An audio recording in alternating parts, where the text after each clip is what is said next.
Hello બાળ મિત્રો, welcome to my YouTube channel unique maths as you suffer to all of you બાળ મિત્રો. આજે આપણે વાત કરવા જઈ રહ્યા છીએ 18 જાન્યુઆરી 2025ના રોજ જે નવોદયની એક્ઝામ લેવાઈ ગઈ છે, જે ધોરણ 5ના વિદ્યાર્થી મિત્રોએ આપેલ છે, તેમના માનસિક કસોટી એટલે કે જે આકૃતિનો ભાગ હોય છે, માનસિક યોગ્યતા કસોટીના પ્રશ્નો હોય છે, એનું સોલ્યુશન મેળવીશું. તો વિદ્યાર્થી મિત્રો, તમે હજી સુધી ચેનલને સબસ્ક્રાઈબ નથી કરી, નવા જોડાયેલા છો તો ચેનલને સબસ્ક્રાઈબ કરી દો અને વિડીયોને લાઈક કરી દો. આપણે વાત કરીશું ભાગ નંબર 1. 40 પ્રશ્નો જે છે એ માનસિક યોગ્યતા કસોટીના હોય છે. એની અંદર 10 ભાગ હોય છે. એક ભાગની અંદર 4 પ્રશ્નો હોય છે. પ્રશ્ન નંબર 1ની વાત કરીએ. ભાગ નંબર 1ની અંદર જે 4 આકૃતિ આપી છે એમાં શું કરવાનું છે, તો કે જે 4 આકૃતિ ઓપ્શન 4 આપ્યા છે એમાંથી કઈ આકૃતિ અલગ પડે છે અને 3 આકૃતિ સરખી છે. અલગ પડતી આકૃતિને ઓળખવાની છે. ચાલો જોઈએ. તો પ્રશ્ન નંબર 1ની અંદર જે છે એ આ ભાગ છે ત્રિકોણનો, એને સમાંતર રેખા આપી છે. ઓપ્શન નંબર બીની અંદર ત્રિકોણની જે આ બાજુ છે એ બાજુને સમાંતર રેખા આપી છે. જ્યારે ત્રિકોણ નંબર ઓપ્શન ડીની અંદર ત્રિકોણની જે આ બાજુ આપી છે એમને સમાંતર રેખાઓ આપેલી છે. પરંતુ ઓપ્શન સીની અંદર એવી રેખાઓ છે ત્રિકોણની અંદર કે જે કોઈ બાજુને સમાંતર નથી. જેથી જે છે પ્રશ્ન નંબર 1ની અંદર ઓપ્શન સી જે છે એ સાચો થશે. ત્યારબાદના પ્રશ્ન નંબર 2ની વાત કરીએ તો કઈ આકૃતિ એવી છે કે જે અલગ પડે છે, તો બી સી ડી આકૃતિની અંદર જોઈ શકો છો જે છે ક્રોસની નિશાની અને ઘાટા ટપકા એટલે કે ડાર્ક સર્કલ, આ બંને સરખી રીતે આપેલા છે. 2 ક્રોસની નિશાની છે તો સામે પાછા 2 ડાર્ક સર્કલ છે. જ્યારે અહીંયા ઓપ્શન એની અંદર એક ડાર્ક સર્કલ, એક ક્રોસની નિશાની, એક ડાર્ક સર્કલ, એક ક્રોસની નિશાની એવું આપેલ છે. ઓકે, તેથી પ્રશ્ન નંબર 2ની અંદર ઓપ્શન એ જે છે એ સાચો થશે. આપણે જે અલગ પડતી આકૃતિ મેળવવાની છે. પ્રશ્ન નંબર 3ની વાત કરો તો ઓપ્શન એ, બી અને ડીની જે આકૃતિઓ છે એ બંધ આકૃતિ, એક જ આકૃતિ છે. જ્યારે ઓપ્શન નંબર સીની અંદર 2 આકૃતિ બંધ આકૃતિઓ આપેલી છે. ઓકે, તેથી પ્રશ્ન 3ની અંદર ઓપ્શન સી અલગ પડે છે. ઓપ્શન સી સાચો થશે. ત્યારબાદ પ્રશ્ન નંબર 4ની વાત કરીએ તો 4માં દેખીતી રીતે જોઈ શકો છો કે એરોની નીચે કંઈક નાની એવી લીટી આપેલી છે જે બી, સી અને ડી ઓપ્શનમાં છે. જ્યારે ઓપ્શન એની અંદર એરોની નીચે કશું આપેલું નથી. તેથી દેખીતી રીતે કહી શકીએ કે પ્રશ્ન નંબર 4ની અંદર ઓપ્શન એ જે છે એ સાચો થશે. ત્યારબાદ શું કરીએ, પ્રશ્ન નંબર 5 પર જઈએ. ભાગ નંબર 2. ઓકે, ભાગ નંબર 2 પ્રશ્ન નંબર 5થી લઈને 8 પ્રશ્નો. હવે આ પ્રશ્નો એવા છે વિદ્યાર્થી મિત્રો કે પ્રશ્નચિત્રની અંદર જે ચિત્ર આપ્યું છે એવું ચિત્ર option A, B, C, D 4 ઓપ્શનમાંથી મેળવવાનું છે.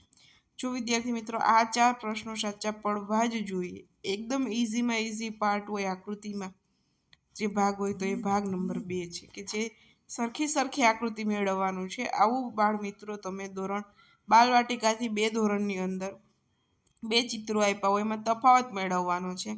આ સ્કિલ તમે ત્યાંથી ડેવલપ કરી શક્યા હોય છો.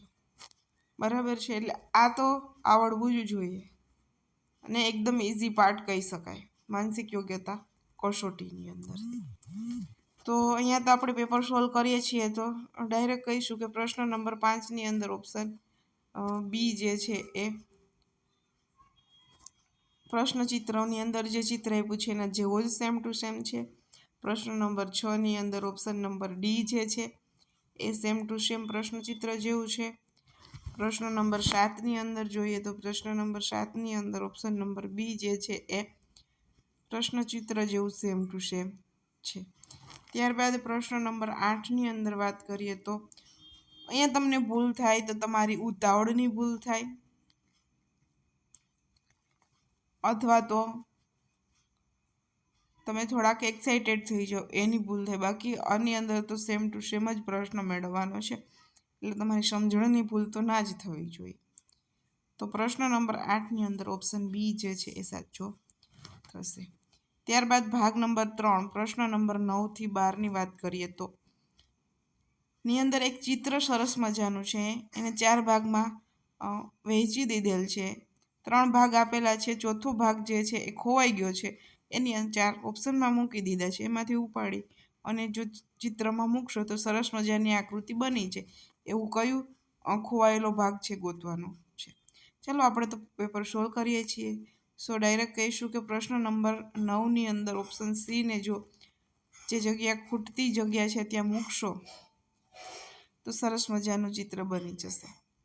ત્યારબાદ પ્રશ્ન નંબર 10ની વાત કરીએ તો પ્રશ્ન નંબર 10ની અંદર ઓપ્શન નંબર ડી જે છે એ સાચો. ઓપ્શન નંબર ડી કે જે અહીંયા ડબકો આવવું જોઈએ એવું માત્ર ઓપ્શન ડીની અંદર જ છે. ઓકે, જેથી કરીને પ્રશ્ન 10ની અંદર ઓપ્શન ડી સાચો થશે. ત્યારબાદ પ્રશ્ન નંબર 11ની વાત કરીએ તો પ્રશ્ન નંબર 11ની અંદર એવો કયો ઓપ્શન છે કે જે મુક્ત આકૃતિ સરસ મજાની થઈ જાય, તો ઓપ્શન નંબર ડી આવશે. એન્ડ પ્રશ્ન નંબર 12ની અંદર જે છે આ ભાગની અંદર ડાર્ક ભાગ આવવો જોઈએ એવું ઓપ્શન એ અને ડી છે, અને એની નીચે 3 લાઈન હોવી જોઈએ, તો 3 લાઈન તો ઓપ્શન ડીમાં જ છે, એટલે ઓપ્શન ડી પ્રશ્ન નંબર 12ની અંદર સાચો થશે. ત્યારબાદ આપણે વાત કરીશું વિદ્યાર્થી મિત્રો ભાગ નંબર 4ની. ભાગ 4ની અંદર પ્રશ્ન નંબર 13થી લઈ અને પ્રશ્ન નંબર 16ની અંદર 3 ભાગ આપેલા છે. ચોથો ભાગ એને જે છે શ્રેણીની અંદર આપેલા છે, તો શૃંખલા બનવી જોઈએ, બરાબર. તો એ શૃંખલામાં કઈ શૃંખલા ઓપ્શન એથી લઈને ડીની અંદર આપેલી છે જોવાનું છે. ચાલો 13ની વાત કરીએ તો 13ની અંદર સ્ટાર, ગુણાકાર એટલે કે ક્રોસ, બરાબર, ડોટ આવી સિરીઝ છે, બરાબર. તો અહીંયા સ્ટાર છે, અહીંયા ગુણાકાર છે, અહીં બરાબર છે, તો હવે શું આવશે? ડોટ, સ્ટાર, ક્રોસ અને બરાબર. આવું કંઈ આપેલું છે? ઓપ્શન નંબર ડીમાં. તો પ્રશ્ન નંબર 13ની અંદર ઓપ્શન નંબર ડી જે છે એ સાચો થશે. ત્યારબાદના પ્રશ્ન નંબર 14ની અંદર જોઈએ તો પહેલો ભાગ છે એની અંદર 5 બાજુઓ છે, એની અંદર એક બાજુ ઘટાડી નાખી એટલે 4 આપ્યું છે બીજા ભાગ.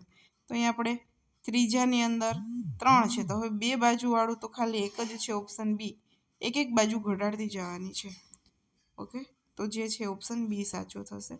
ત્યારબાદ પ્રશ્ન નંબર 15ની અંદર જુઓ તો એરો જે છે દક્ષિણમાં હતો, પછી ગયો પૂર્વમાં, પછી ઉત્તરમાં, હવે જે છે પશ્ચિમ દિશામાં એરો હોય એવી બી અને સી 2 ઓપ્શન છે. તો આમાં જુઓ પછી વચ્ચેની જે લાઈન છે એ ઘટતી જાય છે.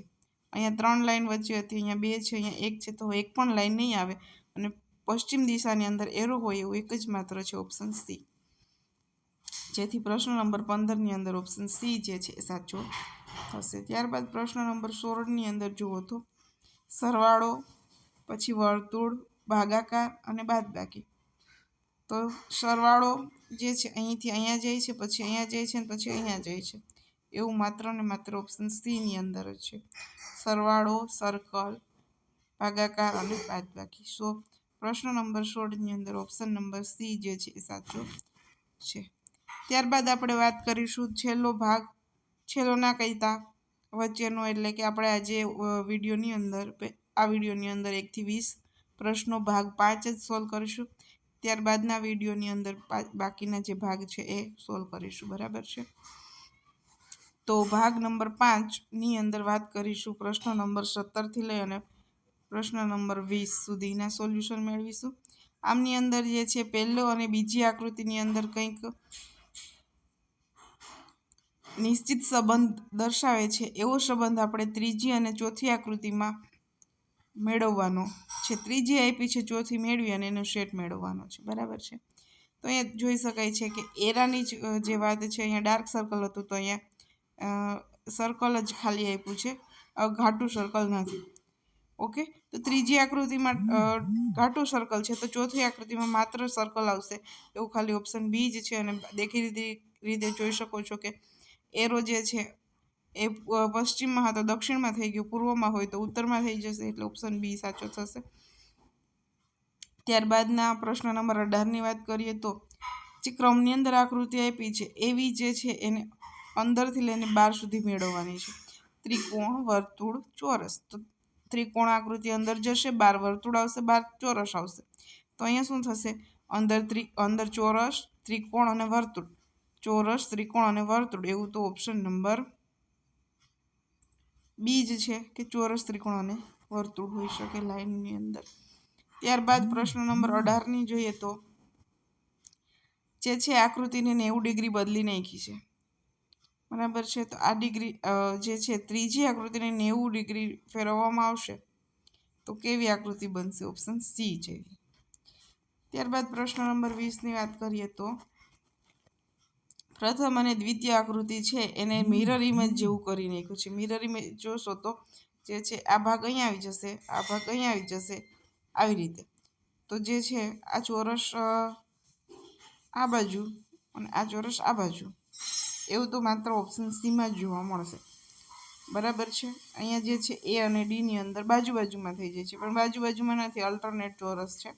અને બીની અંદર ડાર્ક ચોરસ છે. ડાર્ક ચોરસ તો અહીંયા જે ઓપ્શન આકૃતિ નંબર 3ની અંદર કંઈ જોવા મળતું નથી, જેથી પ્રશ્ન નંબર 20ની અંદર ઓપ્શન નંબર સી સાચો થશે. બાળ મિત્રો, હવે બાકીના જે 5 ભાગ છે 21થી લઈને 40 પ્રશ્નો જે છે આપણે નેક્સ્ટ વિડીયોની અંદર એનું સોલ્યુશન જોઈશું. અને જે 1થી 20 પ્રશ્નોનું સોલ્યુશન હાલ અહીંયા કરેલ છે, આની અંદર કંઈ પ્રશ્નો ઉદ્ભવતો હોય તો તમે કોમેન્ટ બોક્સની અંદર કોમેન્ટ કરી શકો છો. તો નેક્સ્ટ વિડીયોમાં આપણે